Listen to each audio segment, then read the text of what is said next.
Todos os que o viam fazer o que ele fazia, maravilhavam-se sobremaneira, dizendo: tudo ele tem feito esplendidamente bem. Não somente faz ouvir os surdos, como também falar os mudos. Ora, naqueles dias, quando outra vez se reuniu uma grande multidão, e não tendo eles o que comer, chamou Jesus os discípulos e lhes disse: eu tenho compaixão desta gente, porque há 3 dias que permanecem comigo e não têm nada para comer. Se eu os despedir para as casas em jejum, desfalecerão pelo caminho. E alguns deles vieram de muito longe. Mas os seus discípulos lhe responderam: de onde poderá alguém fartá-los de pão neste deserto, Senhor? E Jesus lhes perguntou: quantos pães tendes? Responderam eles: desta vez só temos 7. Ordenou Jesus ao povo que se assentasse no chão. E tomando os 7 pães, partiu-os, e após ter dado graças ao Pai, os deu aos seus discípulos, para que estes os distribuíssem, repartindo pão a pão entre o povo, repartindo. Tinham também alguns peixinhos, não eram muitos, eram poucos, mas foram repartidos. Pois Jesus, abençoando-os, mandou que estes igualmente fossem distribuídos entre todos. Ora, todos comeram e se fartaram. E dos pedaços restantes recolheram 7 cestos. Eram cerca de 4.000 homens. Então Jesus os despediu, fartos, alimentados no corpo, na alma, no espírito. Os despediu em paz. Logo a seguir, tendo Jesus embarcado juntamente com os seus discípulos, partiu para as regiões de Dalmanuta. E saindo os fariseus, sempre os fariseus, à procura dele, o encalço dele, puseram-se a discutir com ele. E tentando, provocando, pediram-lhe um sinal do céu. Tu tens feito muitas coisas na terra. Faze agora um sinal do céu. Algo cair do céu. Jesus, porém, arrancou do íntimo do seu espírito um gemido.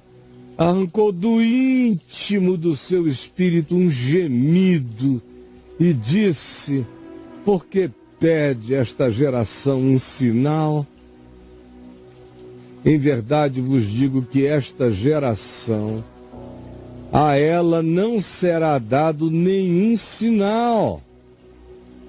E deixando-os, essa geração de fariseus que tentam a Deus e tentam a vida e não acolhem a graça, deixando-os, tornou a embarcar, foi para o outro lado, deixou-os de um lado e foi para o outro. Ora, aconteceu que os discípulos dele esqueceram-se de levar pães no barco. Não tinham consigo nenhum só pão no barco e ficaram preocupados, porque, aliás, só tinham um pedacinho de pão. E disseram: nós somos 13, trouxemos só um pedaço de pão. Então Jesus os preveniu. Preveniu diante do que disseram. Jesus disse: prestem atenção. Guardem-se do fermento dos fariseus e do fermento de Herodes. Não deixem que o fermento religioso e o fermento político, o fermento da hipocrisia religiosa e o fermento do ideologismo político hipócrita tome conta dos corações de vocês. E eles então começaram a discutir entre si dentro do barco, dizendo: por que será que ele falou isso? Será porque a gente não trouxe pão? Por isso que ele disse: guardem-se do fermento dos fariseus e do fermento de Herodes, é por causa do pão. Será que foi por isso que ele falou essa coisa? Jesus, percebendo-os, lhes perguntou: por que vocês discutem sobre o não terdes pão? Ainda não considerastes a primeira ocorrência, a segunda ocorrência? Não compreendestes já esta segunda vez em que do nada dos pães surge uma abundância para todos? Vocês não compreenderam ainda? Vocês estão pensando que eu estou preocupado com pães? Acham que é desse fermento que eu estou falando? Ou é o coração de vocês que está entupido, endurecido, bloqueado, infartado? Tendo olhos, não vedes? Tendo ouvidos, não ouvis, não entendeis? Não vos lembrais de quando partiu os 5 pães para os 5.000, quantos cestos cheios de pedaços recolhestes? Responderam eles: foram 12. E quando eu parti os 7 pães para os 4.000, quantos cestos cheios de pedaços recolhestes? Agora, pouco tempo. Responderam eles: 7. Ao que Jesus lhes disse: não compreendeis ainda que eu não estou falando de pães? Eu estou falando daquilo que entra na mente, que vai bloqueando o entendimento.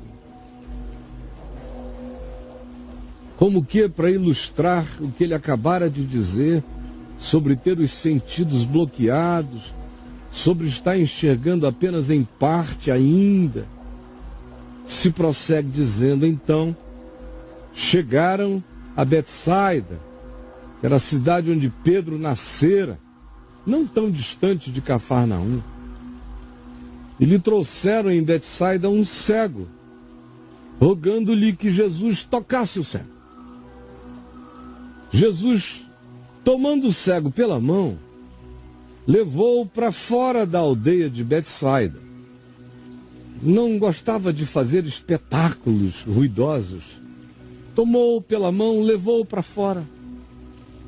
E aplicando-lhe saliva aos olhos, impondo-lhe as mãos sobre a cabeça, perguntou-lhe: vês alguma coisa? Saliva nos olhos, as mãos nos olhos. E a pergunta: vês alguma coisa? Ora, o homem recobrando a vista, não bem a visão, mas a vista, o globo ocular, a capacidade de se ressensibilizar para a luz exterior, recobrando a vista, respondeu: vejo os homens, porque estou vendo árvores andando. Só podem ser os homens. Árvores não andam. Então Jesus novamente lhe pôs as mãos nos olhos, e aí ele, passando a ver claramente, recobrando não apenas a vista, mas ganhando visão, passando a ver claramente, ficou absolutamente restabelecido. E tudo distinguia de modo perfeito. Mandou Jesus o homem embora para casa, recomendando-lhe: não entres na aldeia, para que isso não vire uma algazarra. Então, Jesus e os seus discípulos partiram dali, sem entrar de novo na aldeia, para Cesareia de Filipe, no extremo norte de Israel, no sopé do Monte Hermon. E no caminho perguntou aos seus discípulos: quem dizem os homens que eu sou? Responderam: uns dizem que tu és João Batista, outros dizem que tu és Elias. Tem outros ainda que dizem que tu és qualquer um dos profetas. Então Jesus lhes perguntou: mas vós, o que os homens dizem é o que os homens dizem, mas vocês dizem que são meus discípulos. Então, o que vós dizeis, o que vós veis, quem dizeis que eu sou? Respondendo, Pedro lhe disse: tu és o Cristo. Tu és a esperança de Adão e da humanidade. Advertiu-os Jesus de que a ninguém dissessem tal coisa a seu respeito. O Cristo não precisa de propaganda. Então, começou Jesus a ensinar-lhes que era necessário que o Filho do Homem sofresse muitas coisas, fosse rejeitado pelos religiosos, pelos sacerdotes da religião mais oficial, em nome do Deus único que já aparecera na terra, pelos intelectuais desse saber religioso. Seria necessário que ele fosse morto e que depois de 3 dias ressuscitasse. Isto Jesus lhes falava explicitamente, claramente. Tão claramente que Pedro não aguentou ouvir tal coisa, chamou Jesus à parte, começou a reprová-lo, repreendê-lo, dizendo: isso não te acontecerá, tua mente está negativa. Jesus, porém, voltou-se e, fitando a Pedro e aos seus discípulos, repreendeu a Pedro e disse: arreda, Satanás, porque não cogitas das coisas de Deus, mas tão somente as coisas da mortalidade dos homens. Então, Jesus, convocando a multidão, e juntamente com a multidão os seus discípulos, disse a todos: prestem atenção, se alguém quer vir comigo, andar comigo, vir após mim, a si mesmo se negue, tome a sua cruz e siga-me. Pois quem quiser salvar a sua vida mortal, perdê-la-á. E quem perder a sua vida mortal por causa do significado do Evangelho, do meu significado nessa consciência, receba qualquer que seja a dificuldade, todavia salvará sua própria vida. Porque o que aproveita o homem? Ganhar o mundo inteiro e perder a sua essência. E perder a eternidade. Ou o que daria um homem no dia da barganha, da troca, do juízo final? Teria ele o que oferecer em troca da sua alma?